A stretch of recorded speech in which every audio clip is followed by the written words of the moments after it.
क्या आपने भारत की 7 सिस्टर्स स्टेट्स बहनों के बारे में कभी सुना है? अगर नहीं सुना है तो नॉर्थ ईस्टर्न स्टेट्स को ही भारत की बहनों का दर्जा दिया गया है, जिसमें अरुणाचल प्रदेश, आसाम, मेघालय, मणिपुर, मिजोरम, नागालैंड और त्रिपुरा आते हैं। ये राज्य पूरी तरह से एक दूसरे पर निर्भर है, इसीलिए 1972 में इन राज्यों को भारत की बहनों का दर्जा दिया गया। इन बहनों के बारे में आज के वीडियो में हम आपको बहुत सी खूबसूरत और इंटरेस्टिंग जानकारियां देने जा रहे हैं, तो बस जुड़े रहिए हमारे साथ वीडियो के अंत तक। तो चलिए वीडियो शुरू करते हैं, लेकिन उससे पहले चैनल को सब्सक्राइब कर लीजिए, बेल आइकन बटन दबा दीजिए ताकि इस तरह के और भी वीडियोस की नोटिफिकेशन आपको मिलती रहे। क्या आपको पता है हमारे भारत में भी बहुत सी ऐसी जगह है जहाँ की सुंदरता पूरी दुनिया से मशहूर है। जी हाँ, आपने सही सुना, क्योंकि हमारे पूर्व उत्तर भारत किसी वंडरलैंड से कम नहीं है। पूर्वोत्तर भारत को पूरी दुनिया में सबसे सुंदर बनाने में इन 7 सिस्टर्स राज्यों का बहुत बड़ा योगदान है, और इनमें से कई राज्यों की सीमा तो चीन, बांग्लादेश और म्यांमार के साथ भी लगती है। इन 7 सिस्टर्स राज्यों की अपनी अपनी कई विशेषताएं हैं जो इन राज्यों को भारत के अन्य राज्यों से अलग बनाती है। आप में से कुछ लोग ये सोच रहे होंगे कि पूर्वोत्तर राज्य में तो सिक्किम भी आता है, लेकिन हम इस वीडियो में केवल 7 सिस्टर्स के बारे में ही बात क्यों कर रहे हैं, सिक्किम इन राज्यों में क्यों नहीं आता? तो ऐसा इसलिए है क्योंकि जब इन राज्यों का गठन हुआ था तो उस समय सिक्किम भारत का हिस्सा नहीं था, इसीलिए सिक्किम 7 सिस्टर्स में नहीं आता। चलिए अब इन राज्यों के इतिहास और इनके कुछ विशेषताएं के बारे में जान लेते हैं। नंबर 1, आसाम। इस राज्य का गठन 26 जनवरी 1950 में हुआ था। आसाम को great of north eastern part भी कहा जाता है। आसाम को भारत का सबसे बड़ा चाय उत्पादक राज्य कहा जाता है, क्योंकि हमारे पूरे देश की लगभग 50% चाय का उत्पादन यहीं पर ही होता है। आसाम भारत के पूर्वोत्तर राज्यों का सबसे पहला राज्य है जहाँ पर कामाख्या देवी का प्रसिद्ध मंदिर और काजीरंगा नेशनल पार्क जैसे फेमस बहुत से प्लेसेस मौजूद है। आसाम को पूर्वोत्तर भारत का गेट भी कहा जाता है, क्योंकि इन 7 सिस्टर्स राज्य में प्रवेश करने के लिए आसाम से ही होकर जाना पड़ता है। आसाम में कुल 33 जिले हैं और आसाम की राजधानी दिसपुर है। इस राज्य का क्षेत्रफल करीब 78,430 किलोमीटर में फैला हुआ है। भारत की पवित्र नदी ब्रह्मपुत्र भी यहीं से बहती है। दुनिया का सबसे बड़ा द्वीप माजुली आइलैंड भी आसाम में ही स्थित है, और यही नहीं, दुनिया की सबसे पुरानी ऑयल रिफाइनरी डिगबॉय भी यही मौजूद है, जिसे 1901 में ओपन किया गया था। नंबर 2, मणिपुर। इस राज्य को भारत की ऑर्चिड बास्केट भी कहते हैं। ऐसा इसलिए क्योंकि यहाँ पर श्रुई लिली नाम के फूल होते हैं जो कि पूरी दुनिया में केवल मणिपुर में ही पाए जाते हैं। और यही नहीं, इन फूलों के नाम पर यहाँ पर एक त्योहार भी बनाया जाता है जो हर साल यहाँ होता है, जिसे देखने दूर दूर से लोग यहाँ आते हैं। इस राज्य को 15 अक्टूबर 1950 में भारत में शामिल किया गया था, लेकिन इसको पूर्ण राज्य का दर्जा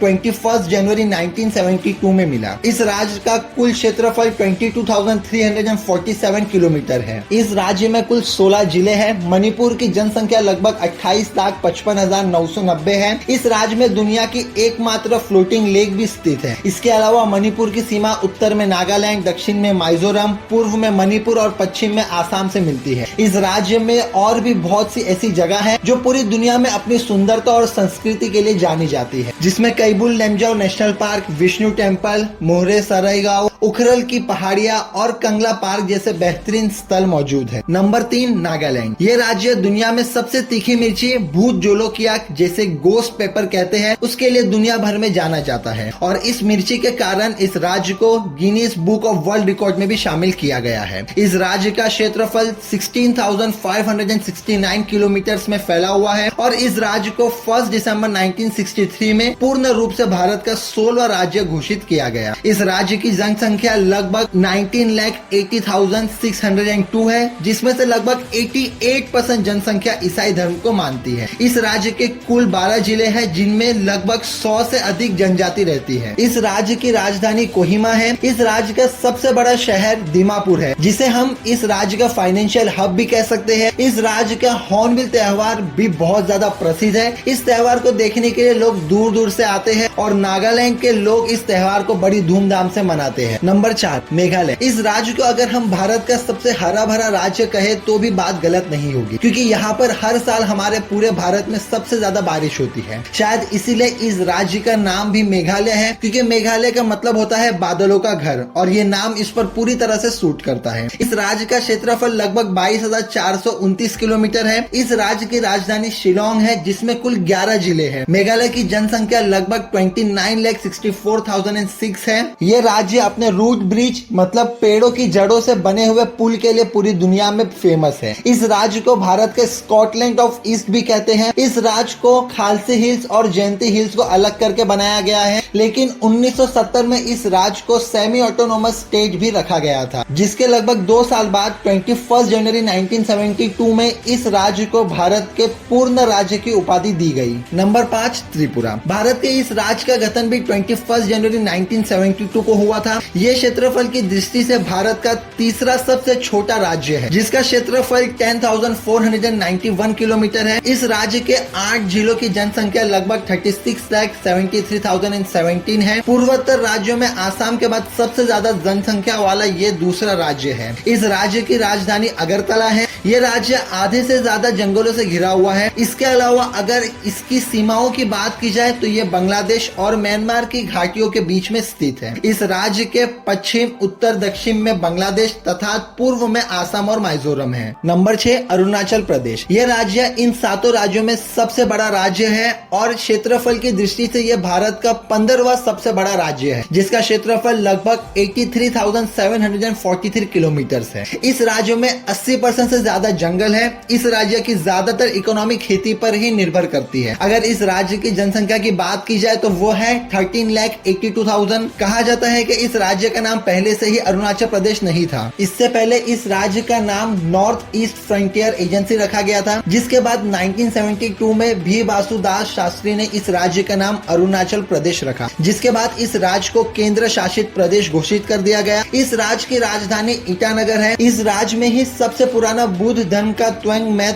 जो कि लगभग 400 साल पुराना है, यहीं पर स्थित है। इस राज्य के इंटरनेशनल बॉर्डर नेपाल और भूटान देशों से लगते हैं। इस राज्य को लैंड ऑफ ड्वेन भी कहते हैं, क्योंकि कहा जाता है कि इस राज्य में सूरज का घर है। ऐसा इसलिए क्योंकि इस राज्य में सुबह 4:30 बजे सूरज उदय हो जाता है, यानी भारत में सूरज के सबसे पहली किरण इस राज्य में पड़ती है। नंबर 7, मिजोरम। भारत के इस राज्य को ब्लू माउंटेन के नाम से भी जाना जाता है, क्योंकि यहाँ पर दुनिया के सबसे सुंदर पहाड़ी ब्लू माउंटेन है। यह राज्य 1972 तक आसाम का ही हिस्सा हुआ करता था, जिसके कुछ समय बाद 20 फरवरी 1987 को इस राज्य को आसाम से अलग कर दिया गया और यह भारत का 23वां राज्य बना। इस राज्य का कुल क्षेत्रफल 21,081 किलोमीटर है। इस राज्य की 11 जिलों की जनसंख्या की बात की जाए तो 10,91,000 है। मिजोरम भारत का सबसे ज्यादा लिटरेसी वाला राज्य है। जी हाँ, क्योंकि इस राज्य में सबसे ज्यादा पढ़े लिखे लोग हैं। इस राज्य के इंटरनेशनल बॉर्डर बांग्लादेश और म्यांमार से मिलती है और इस राज्य की खास बात यह भी है कि विश्व की कर्क रेखा इस राज्य से होकर गुजरती है। इस राज्य को नदियों का घर भी कहा जाता है, क्योंकि इस राज्य में बहुत बड़ी बड़ी नदियां हैं, जिसमें से सबसे बड़ी चिटपुटी नदी है, जिससे कालाधन नाम से भी जाना जाता है। इस राज्य में बहुत सी झीलें भी पाई जाती है। इन झीलों में सबसे बड़ी झील का नाम पालक लेक है। यह राज्य भी ज्यादातर जंगलों से ही घिरा हुआ है, जिसके चलते मार्च महीने से सितंबर महीने तक इसमें बहुत ज्यादा बारिश होती है, जिसके कारण यह राज्य भी बहुत हरा भरा दिखाई देता है। दोस्तों, ये थे भारत के ऐसे राज्य जिन्हें 7 सिस्टर्स कहा जाता है। आशा करता हूँ कि आपको आज की वीडियो से काफी कुछ नया सीखने को मिला होगा। तो इसी के साथ आज का वीडियो यही एंड करते हैं। अगर आपने अभी तक चैनल को सब्सक्राइब नहीं किया तो चैनल को सब्सक्राइब कर लीजिए, बेल आइकन बटन दबा दीजिए, ताकि इसी तरह से और कोई भी इंटरेस्टिंग अमेजिंग वीडियोस हम अपलोड करें तो आपको नोटिफिकेशन है एंड आप लोग वीडियो का पूरा मजा ले सके। तो इसी के साथ मिलते हैं नेक्स्ट वीडियो में। Till then stay tuned with the channel. Take care, bye bye, thanks for watching.